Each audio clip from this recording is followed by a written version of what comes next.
Bonjour, c'est Ursule. On est le 7 juillet 2026.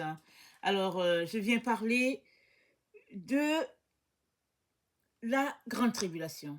Amen. Si on a grandi dans l'Église, n'est-ce pas, on sait que il y a une période appelée grande tribulation qui est supposée arriver sur la terre. Et il y a beaucoup, n'est-ce pas, d'enfants de Dieu qui s'intéressent à ce sujet-là. Et puis c'est normal. Amen, c'est normal. Et ils veulent savoir quand est-ce que ça va arriver.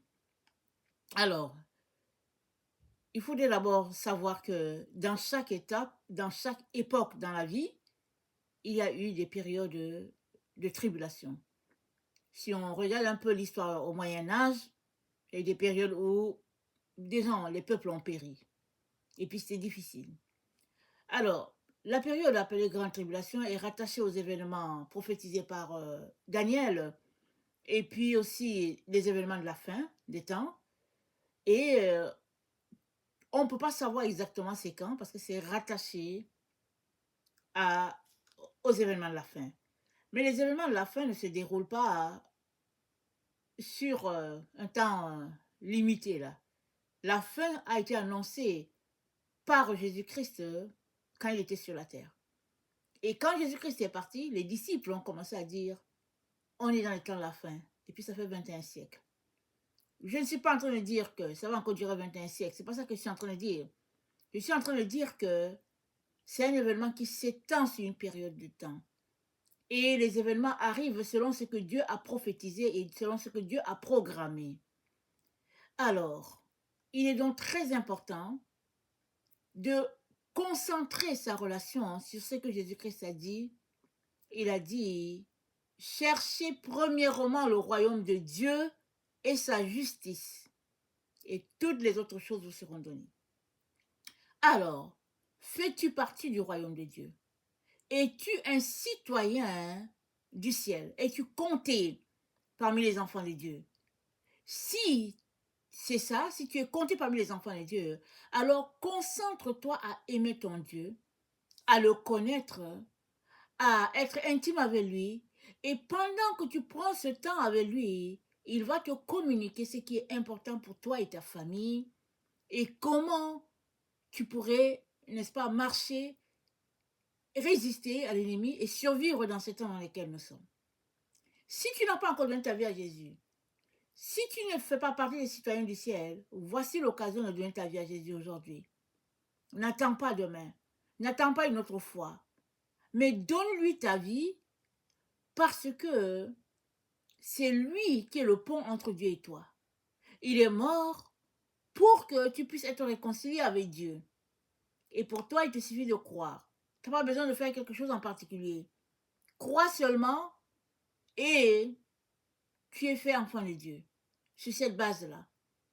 Et en demandant pardon, Amen, le Seigneur va tout simplement te conduire de manière à ce que tu entres dans ta destinée et que tu prennes possession de tout ce que Dieu a pour toi. Amen. Alors, les événements à la fin, la grande tribulation fait partie des événements à la fin des temps et on ne sait pas sur quelle période ça va s'étendre et on ne sait pas comment ça va se dérouler d'une époque à l'autre, d'un coin de la terre à l'autre, on ne sait pas. Tout ce que tu as besoin de savoir, c'est ce qui a été dit. Bâtis ta relation avec le Seigneur et puis chaque jour, sois amoureux de ton Seigneur. Alors, la vidéo tantôt, on a lu dans Apocalypse 6 où c'est dit au verset 10, c'est dit, il criait d'une voix forte, jusqu'à quand, maître saint et véritable, tarderas-tu à faire justice et à venger notre sang sur les habitants de la terre? Alors il leur fut donné à chacun une robe blanche. Il leur fut dit de patienter encore un peu jusqu'à ce que fût au complet le nombre de leurs compagnons de service et de leurs frères qui doivent être mis à mort comme eux. Amen. Donc, eux, ils voulaient savoir quand est-ce que tu vas nous venger, Dieu? Il leur dit, soyez patients encore. À cet endroit où vous êtes, à ce paradis-là où vous êtes là, en train d'attendre, attendez encore. C'est pas le temps. il y a d'autres qui doivent se joindre à vous, le groupe de ceux-là qui seront persécutés et qui vont peut-être y laisser leur vie. Alors, tout cela pour dire que le plus important, c'est de chercher Dieu, le mettre en priorité et veiller à ce que tu ne sois pas séduit. Parce qu'une fois que tu es séduit, tu es conduit tout simplement loin de Dieu. Alors, les disciples ont voulu savoir, ils ont dit au Seigneur Jésus, mais quand est-ce que tu reviendras? Et il leur a dit dans Matthieu 24, au verset 4, Jésus-Christ leur a dit que personne ne vous séduise. Car plusieurs viendront en mon nom, disant c'est moi qui suis le Christ, et ils séduiront beaucoup. Vous entendez parler de guerre, de bruit de guerre. Gardez-vous d'être troublés, car il faut que ces choses arrivent. Mais ce ne sera pas encore la fin. Une nation se lèvera contre une nation, un peuple contre un peuple, un royaume contre un autre. Il dit, ce ne sera pas encore la fin. Et on va vous livrer au tourment. Vous allez souffrir, certains vont mourir. Il dit, ça ne sera pas la fin. Plusieurs succomberont. Et il dit, ce ne sera pas la fin encore. Plusieurs se trahiront. Et trahiront les uns les autres. Et les faux prophètes vont séduire les uns les autres. Et il dit, parce que l'iniquité se sera répandue, l'amour du plus grand nombre va se refroidir. Et qu'est-ce qu'il attend de nous? Il attend que nous gardions la flamme de l'amour. Il attend que, malgré les temps difficiles dans lesquels nous sommes, que nous soyons toujours zélés pour le Seigneur et puis pleins de feu et d'ardeur pour nos frères et sœurs. Parce que l'amour, on l'a déjà vu, c'est le symbole de notre Seigneur Jésus-Christ. C'est la marque de notre Seigneur Jésus. Alors l'amour, on ne peut pas le voir sur ton front, mais ta vie va refléter l'amour. Parce que Jésus-Christ a dit, si vous avez de l'amour les uns pour les autres, les gens vont reconnaître que vous êtes mes disciples. Donc ça, c'est une marque, c'est un symbole très fort de la foi chrétienne. Et Jésus-Christ nous dit, marchez dans l'amour. Et il dit, et celui qui persévérera jusqu'à la fin sera sauvé. Donc, il nous revient de persévérer. C'est-à-dire d'endurer. Quand est-ce qu'il viendra la fin? Parce que la fin de X, ça ne sera pas forcément la fin de Y. Amen. Oui, il y a une grande fin qu'on dit, la fin, et puis c'est la fin du monde et puis tout ça. Mais c'est écrit dans la Bible que Jésus-Christ revient. C'est écrit que Jésus-Christ revient.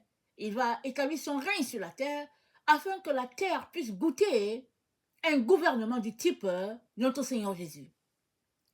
Tout cela, c'est pour dire que Dieu seul sait comment il a agencé les événements de la fin. Si tu prends ton temps et ton énergie à savoir quand est-ce que la grande tribulation va se passer, alors tu es tout simplement en train de marcher à côté. Parce que tu es en train de te préoccuper de ce qui ne va pas t'aider.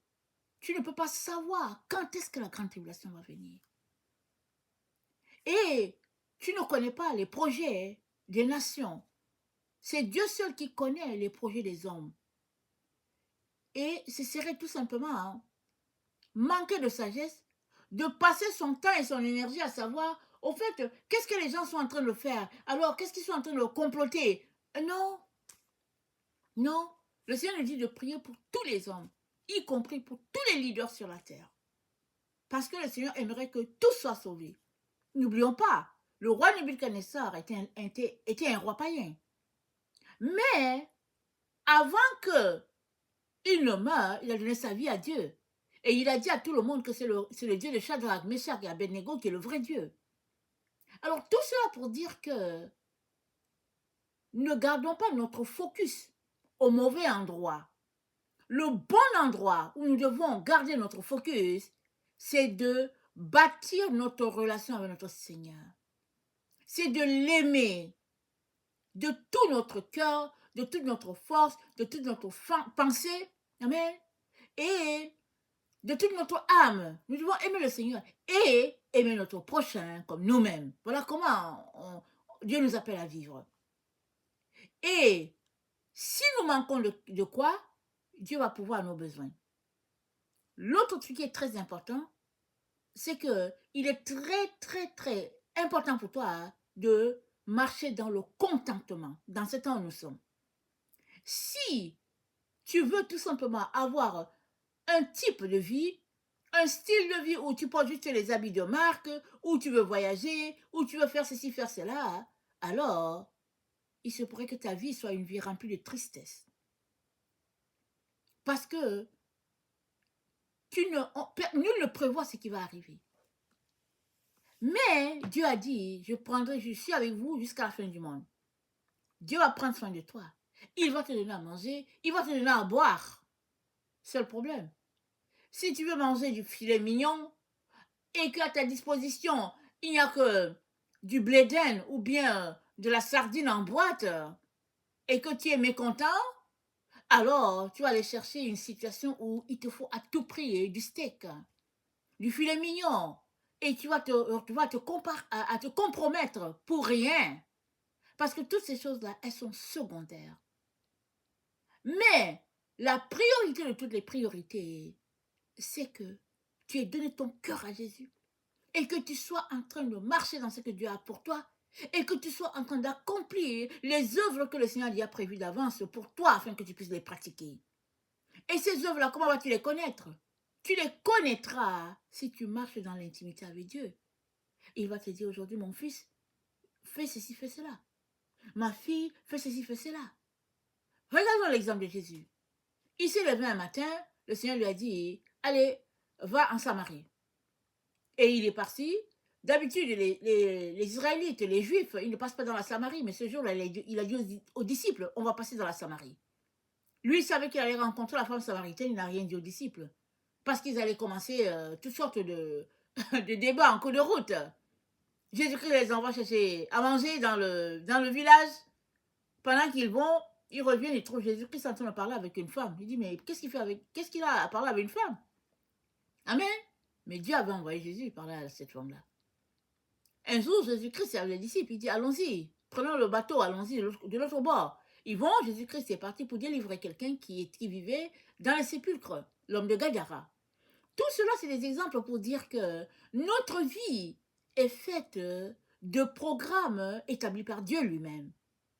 Et ça prend que tu aies pris du temps avec lui au petit matin et qu'il t'ait parlé et que tu aies répondu oui et que tu sois en train de marcher pour aller accomplir ce qu'il t'a demandé de faire. Voilà les choses sur lesquelles nous devons nous concentrer. Et bien sûr, prier sans cesse, prier pour nos voisins, prier pour nos amis, nos collègues, prier tout simplement, afin que tout le monde puisse être sauvé et parvenir à la connaissance de la vérité. Ça, c'est ça que Dieu nous demande. Et, enfin, la Bible dit, si l'un se plaint de l'autre, pardonnez-vous réciproquement. Alors, apprenons à nous pardonner. Et à prier pour ceux-là qui nous font du tort, qui nous offensent, prions les uns pour les autres. Ainsi, alors que nous attendons le retour de notre Seigneur, il nous dira si nous sommes dans un temps de tribulation et ce qu'il faut faire. Amen. C'est ça qui est le plus important. Amen. La grande tribulation, si elle doit venir, elle viendra. Mais si tu marches devant Dieu dans l'obéissance, Dieu sait comment il va te garder, il va te diriger afin que tu ne puisses pas être perdu. Parce qu'il a dit, nul ne les ravira de ma main. Nul ne te ravira de la main du Seigneur. Amen. Que le Seigneur bénisse sa parole et que sa joie soit notre force en ce jour. Amen et alléluia. Amen.